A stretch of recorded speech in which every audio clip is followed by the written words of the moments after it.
What's going on, guys? This is Miasin, and this is something that I just love doing, man. I'm really getting obsessed with the OCG metagame breakdowns, and this one is number 10. Of course, man, always brought by It's Ya Boy Akira. Freaking the man, the myth, the legend. Huge shoutouts to Akira and huge shoutouts to Road of the King. Please go check them out if you want to learn about the OCG, which is very beneficial if you want to improve in the TCG as well, because obviously we're going to be getting the cards eventually. And if a deck is really good in the OCG, chances are it'll also be good in the TCG. The only difference, the only massive difference, is the fact that MAXX is not really a variable here, whereas it actually is one, out there. So if a deck like Splight can special summon MAXX and then bounce it back to the hand with Swap Frog, then that is something to consider when you're going to be playing the deck in the TCG. You can't really do that, so your turn 1 board is going to be unfair, but it's not going to be like super unfair, which nobody cares about because the deck is still going to be extremely broken. So before we get into this video, make sure you like this video and subscribe, my man. Oh my god, you already know it motivates me so much to keep making videos like these. And now let's jump right into it. So this report is covering 78 top performing decks, so not just like random decks that your average Joe is playing in the freaking locals or whatever. Shoutouts to Joe, by the way. Shoutouts to every Joe out there. From 18 tournaments that were held in Japan, mainland China, during the span of what looks to be 6 days. Am I bad at maths? Okay, 3rd, 4th, 5th, 6th, 7th, 8th. I'm so good at this game. Oh my god. Oh, yes, alright. So now look at the pizza. This is actual insanity because I don't know if you've actually been keeping an eye on the previous OCG metagame breakdowns. Hey, look at this, man. The Splight monster on the freaking pizza was so fat that we could actually see his left leg. It's actually ridiculous. Oh, look at this, man. Oh my god. Yo, the fatter the distribution is, the more we can actually see him, and the less we can see like Tearlaments and stuff like that. Whereas now, you can actually see like almost the full artwork of the Tearlaments monster, and we can no longer see the left leg, which means that Tearlaments is seriously catching up to Splight, which means that it is safe to say that we might be seeing a format that is really reminiscent of the Dragon Ruler and Spellbook format. In case you didn't know what that was, it was a format where basically two decks were quote-unquote tier 0 because they were way too good, but because of the fact that both decks were ridiculously unfair, they weren't really tier 0, but rather tier 0.5. I know it's really subjective, doesn't really mean much. What this really means is that we're not really going to be seeing the other decks that much. I mean, Tearlaments is single-handedly just as good as everyone else combined, which is insanity. And Splight is still better than Tearlaments with all these two other decks combined, which is also absolutely freaking crazy. But the important thing here is that, yeah, it is no longer like a single tier 0 dominated format where Splight is just without any competition, because Tearlaments featuring the Ishizu cards is a force to be reckoned with. Out of the 78 top performing decks, 30 of them were Splight, 20 of them were Tearlaments, so 12 with the Ishizu cards, 4 with Branded, which honestly I'm not really down for because it makes you lose way more to D-Barrier. Because your extra deck is going to be like 15 fusion, so if you get D-Barriered for fusion, you cry. One of them was Branded Ishizu, which looks a little cloggy. Lawn Mowing Branded, they can do that. Lawn Mowing is unfair in that deck.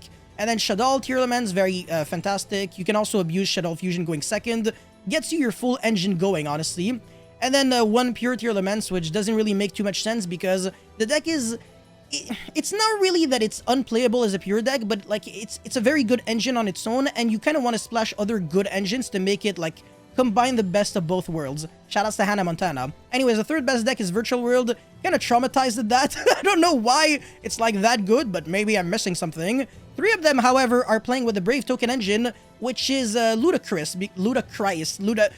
something, yes, not the freaking singer, but whatever, you get the point. Thing is, they have one Right and one Aquamancer, so why in the actual Flying Pancake would you play the engine? To me, it makes no sense. And then one of them was playing Pure, okay. Anyways, after that, we have Shadal. 2 of them are Lawn Mowing Tearlaments, and then one was Lawn Mowing Ishizu Tearlament Shadal. Very incorrect and poor representation. It should actually be in the Tearlament section, I keep saying that. So in theory, Shadal isn't really a deck, it's more like an engine that is already played in a deck. So yeah, it's technically 23 Tearlaments to 30 Splight. Anyways, 2 Drytron, 2 Exorcister, I keep saying it, but Exorcister is a very good deck.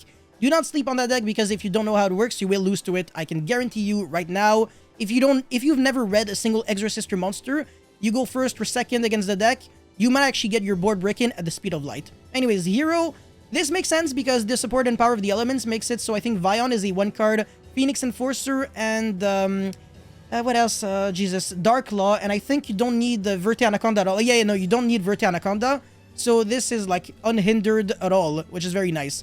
And then Mr. Rune, Decal Turbo, and very consistent, draws a lot of cards. Altergeist with the Frig, Dark Magician, Bra Nani, Mathmech Code Talker, Mathmech Sword Soul, Mathmech Adignister. Mathmech is also extremely good. It can search floodgates with like literally just 1 or 2 card combo. If your deck loses to summon limit, you will not be happy going second against Mathmech because the deck can consistently search summon limit. So if your deck is like only on board breaking cards instead of hand traps, you will lose to Mathmech. I can guarantee you that. Anyways, Punk Adamancipator, Punk Megalith, 1 Rika, 1 Splight Agent, 1 Splight Evil Twin, 1 Splight Tri-Brigade. Again, this should be in the Splight section, so 33 to 23 or 24, whatever, no, 23. Spiral, Tearlaments, Brand, the Despia. Okay, so 24. 33 to 24 still, though.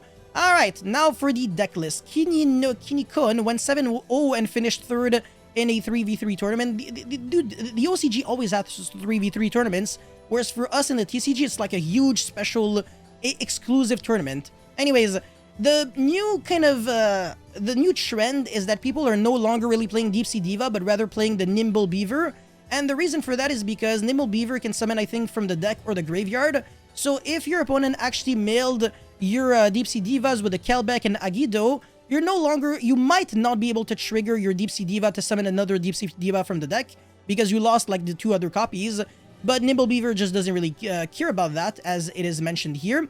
So it is like a good substitute to that, and still a 1-card rank 2, so that's really, really good. And apart from that, people really have to be afraid of the Shizu cards that are these cards, by the way. So 2 of them, if I recall correctly, are kind of like DD Crows, but instead of banishing, they shuffle back. They shuffle anywhere between 3 to 5 cards, depending on if you have Exchange of the Spirit in your grave.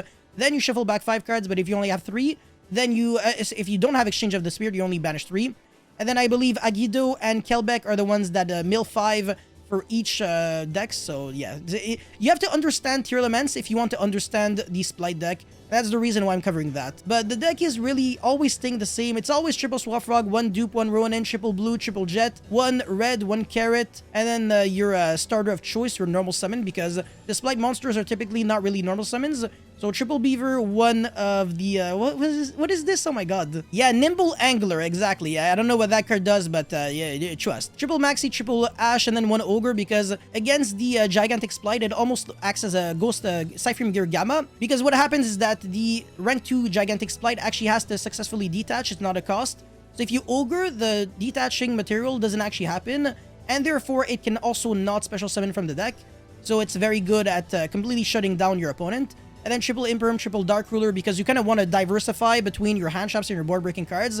You can't really have too much of one. You really have to go in between, because if you play like, let's say 17 hand traps, and you start drawing your hand traps for turn, or you draw duplicates or stuff like that, or your opponent just hard makes interruptions through your hand traps, you guaranteed lose regardless. But if you top deck like Dark Ruler or Pot of Prosperity Dark Ruler, or if you already had it, then a good combination of Dark Ruler and other hand traps should actually make it to a point where you can break the board just with your engine cards. And then apart from that, 1 Smashers, 3 Starters, that's always there.